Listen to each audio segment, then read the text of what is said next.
Alright guys, so I got that 56 body out here in my fenced area to get it out of the front yard, you know what I mean? I did talk to Steve about it and said if he didn't want to mess with it, I'll take it. That way he don't have to mess with coming over here, picking it up, taking it to the scrap yard and dropping it off and that kind of stuff. So anyway, he said that was fine. But anyway, it's back here in my fenced area.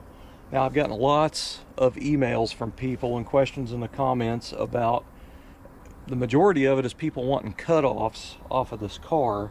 You know, they're wanting pieces, you know, cut off of it and stuff. And I got to tell you, this is the type of stuff that I would have to come out here in 100-degree temperatures, cut these pieces out of this car, package them up, drive to the place downtown, which is like 6 or 7 miles away, to ship them off. So, you know, some of the stuff's like $20 parts. So I have to weigh the factor of, is it worth 20 bucks to me to come out here and cut stuff off of the car? You know, I'll have to use cut-off wheels, sawzall blades, whatever it takes to get the part off, to go through that much labor for a $20 part. You know, if you see what I'm saying, I'm not trying to be mean about it. I'm just, it's the fact of the matter there. Several years back, I had a guy that wanted the original transmission mounts off of one of my frames. I was removing them anyway, but he wanted the mounts, and I told him I'd take 50 bucks for them. He was out of state, so I was going to have to ship them to him. So I removed them very carefully. You know, normally I would just chop the crap out of them and get them off there. But these, I took my time getting them off of the frame, so they would still be able to be used on his frame. So after I get them all off and everything and sent him pictures and told him, you know, 50 bucks, he said it was only worth 20 to him. So it took me about 2 hours to get them removed. And then he wanted to haggle with me for 20 bucks. So I took them and threw them in my trash can. I'm not kidding. So I'm not doing that kind of crap for a $20 part, period. Now, if you are local to me, at around Tulsa, Oklahoma, there's been 2, maybe 3 emails of people wanting these rear doors. And everybody's wanting them for the same reason. 3 different people are wanting to put these upper door areas on their station wagons so they can use the big paint dividers up here like the car, because station wagons are just straight through here. So people are wanting to cut this area off and put it on their car to have that little dip in it there to put the paint divider. I mean, if you're local, I'm all for it, but again, it's either cut the doors up and have to ship off parts and that type of stuff. So, you know, I do want the parts to go to somebody that can actually use them instead of the car getting smashed, you know what I mean? But it's got to be worth my time is what I'm saying. Scrap the caddy. Well, I started the tear down here, the clip, and you know, it's pretty slow progress trying to do it, you know, because you got nice paint you're trying to keep from messing up.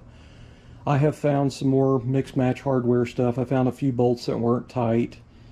So I mean, this was a good, you know, good reason to tear it apart also. But anyway, I found something else that when I was putting tape on the corner of the hood here, because that hood, you know, it's close to the fender, and I want to remove the fenders. So if I go to remove the fender, I didn't want the fender paint to get into the corner of the hood, so I put a couple layers here. I detacked it across my clothes first and then stuck it up there. And then I put a couple layers just on this top spot here.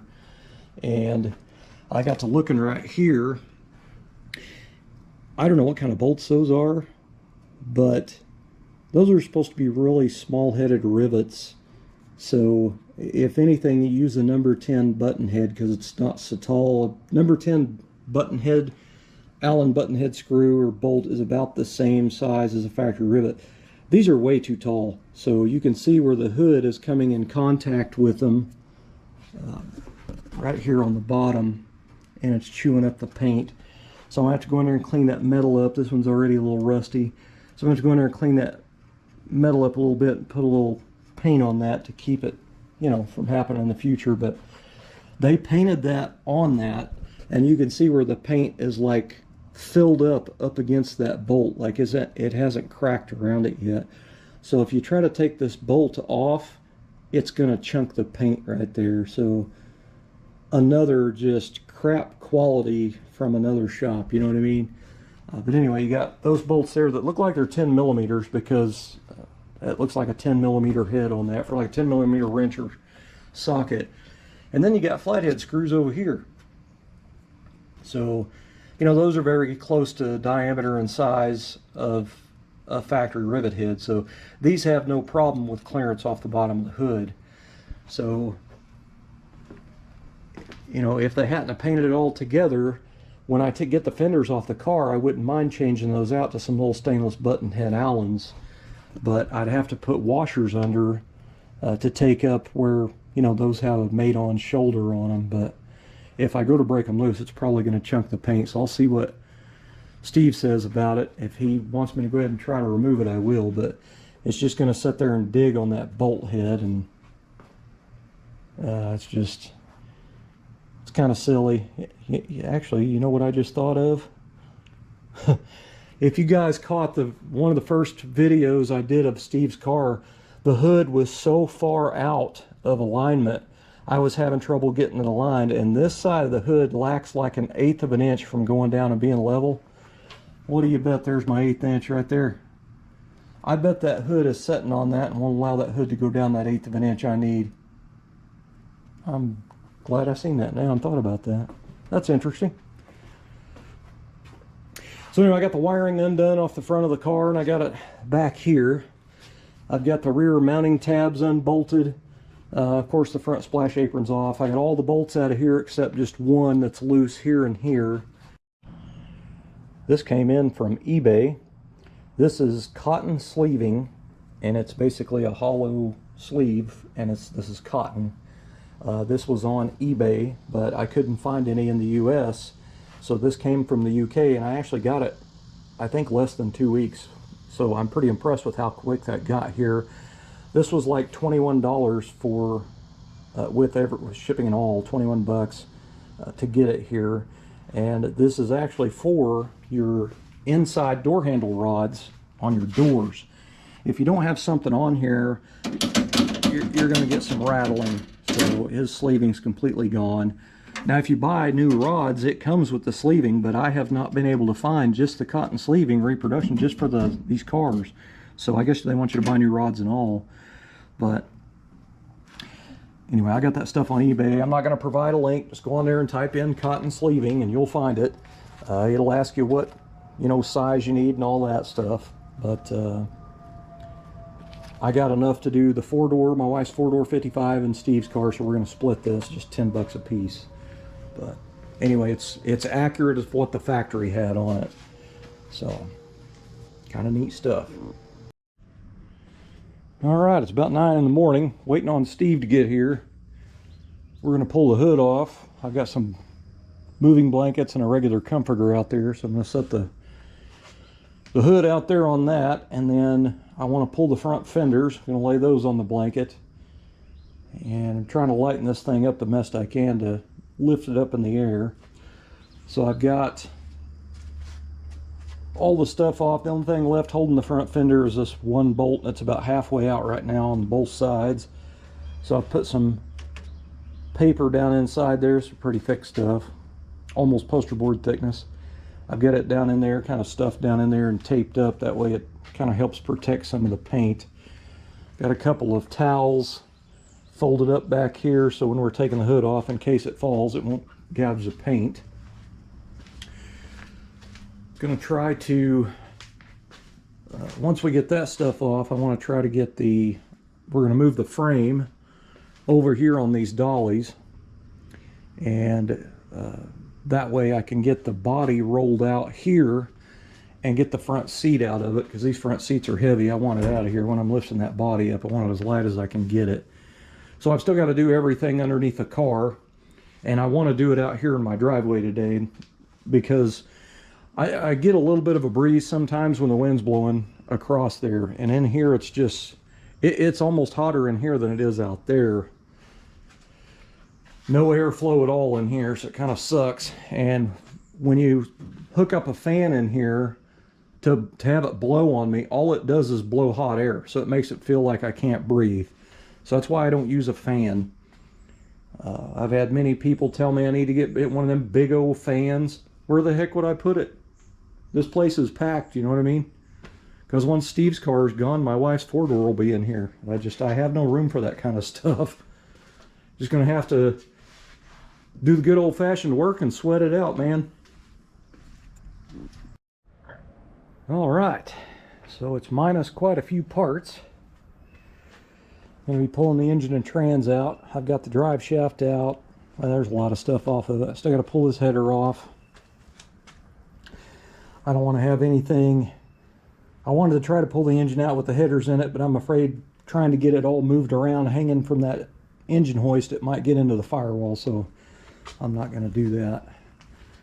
Anyway, I've got the cap loose. I've got to label the wires, and then I'm going to pull the cap off. But anyway, I'm going to hook the engine hoist up here. I'm going to put just a little bit of tension on it. And I'm going to pull the front mounts off the front of the engine and completely remove them, and that'll allow the engine to come forward a little bit more to get it away from the firewall. But anyway, I've got, I think, all the wiring undone. I think it's pretty much ready. There's 2 transmission mount bolts, distributor cap, and this header. I think I got to pull the oil filter off. It's kind of why I've been waiting until the end to do that. But anyway, that's got to be pulling that stuff out of there. So Steve came over. We got the chassis flipped upright, and I got it on some little caster things so I can roll it around. So now I can work on the top of it. Got all the front sheet metal laying here on top of blankets and stuff. Those will be getting moved into the house, but right now I'm washing some blankets. They're actually in the washer. I need to put them in the dryer. So I'm going to set, those are going to go in my house and be put on. I got some comforters that those are going to be going on. Let's see, those comforters were old ones that we've had for years, and they've been stored in my shed in a cardboard box, and they had dirt dauber nests and all kinds of stuff in them, so that's why they got washed. I don't want to pull nasty old blankets out and then take them in my house that might have spiders or something hiding in them, you know what I mean?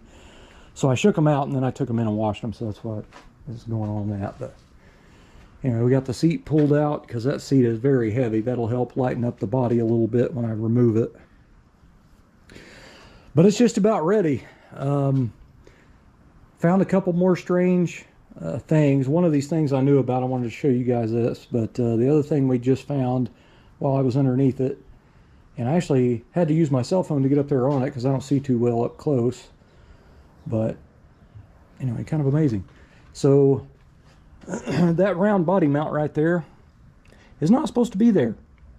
So he's got a cardboard box in his parts in there that was in the car. There's a small little cardboard box, and there's 2 rectangle body mounts in there. And this is a hardtop, which has 2 extra body mounts. So when you buy a body mount kit, it's supposed to have the 2 extra body mounts for hardtop.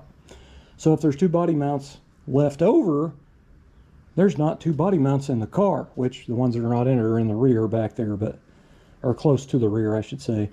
But that is supposed to be a rectangle body mount because the body mount's rectangle up here.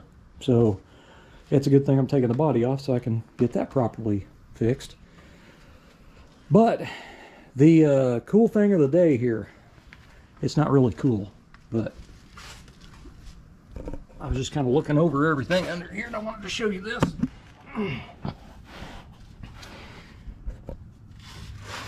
So this engine was painted with his body color, copper color, and you can see body color paint on the gasket, the oil pan gasket. So the oil pan, engine, and gasket was all painted together. Those bolts were not masked off, so somebody removed all the bolts out of the oil pan and the timing cover and changed them out with ARPs. So usually when you take all the bolts out of something like an oil pan or a timing cover, doesn't that usually break a seal in most of it? So some of it at least, you know what I mean? Not really something I would do. But if you get to looking right about there, does that bolt look like it's hanging out right there? And that one also as well right there is not all the way down. And there's 1 or 2 on the other side the same way. So they didn't even tighten the bolts down. I'm kind of blown away. I'm actually really blown away. That's just silly.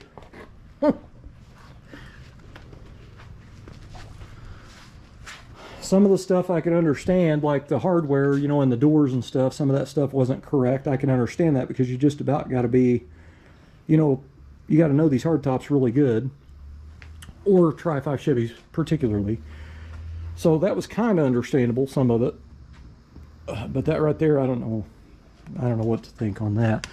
So the timing cover bolts are not painted, so they, you know, they weren't masked off. So what I think they done is they painted everything and it had the old bolts in it, and then they took all the bolts out and then they put the ARPs in there. So I personally would never do that because it'd probably break a seal and you'd have a leaky mess.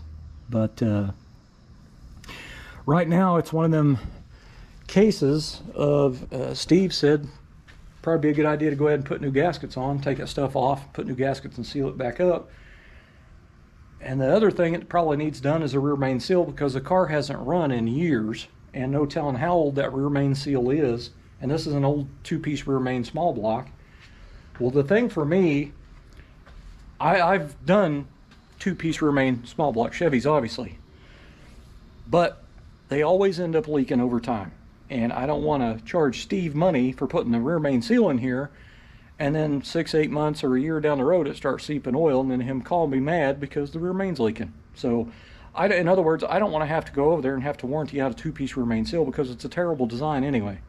That's why Chevrolet changed to a 1-piece design later. So I'm kind of stuck. I really don't want to do a rear main seal for somebody else, is what I'm saying, because I don't want to be on the line for when it starts leaking later. Of course, the oil pan, timing cover, I can do all that, but if the oil pan's going to be separated from the engine, a rear main needs to be done. So just kind of need to see what Steve thinks about that deal, but I don't want to be responsible for it when it starts leaking later. I'm not going to be doing warranty work, you know what I mean? So anyway, big mess. So that's where it is now. It is, I could not tell you how hot it is. My shirt is completely soaking wet. It's hard to get a full inhale of breath because of the heat out here from the sun heating up this dark brown roof. So I've got a huge mess out here. So I'm trying to figure out, I might go ahead and try to get that header off today, and then I might go ahead and quit for the day because it's just too dang hot. The next week is supposed to be in the 80s, so I'm pretty excited about that. Really excited. So next week I'll be able to work all day long. That'll make it really, really nice. So anyway, guys, that's a little bit of progress on Steve's car, and this is Friday 25th. So, and he just left, and it's just about lunchtime. My wife should be pulling in any minute now, so I need to get in there and figure out what's for lunch. So thanks for watching.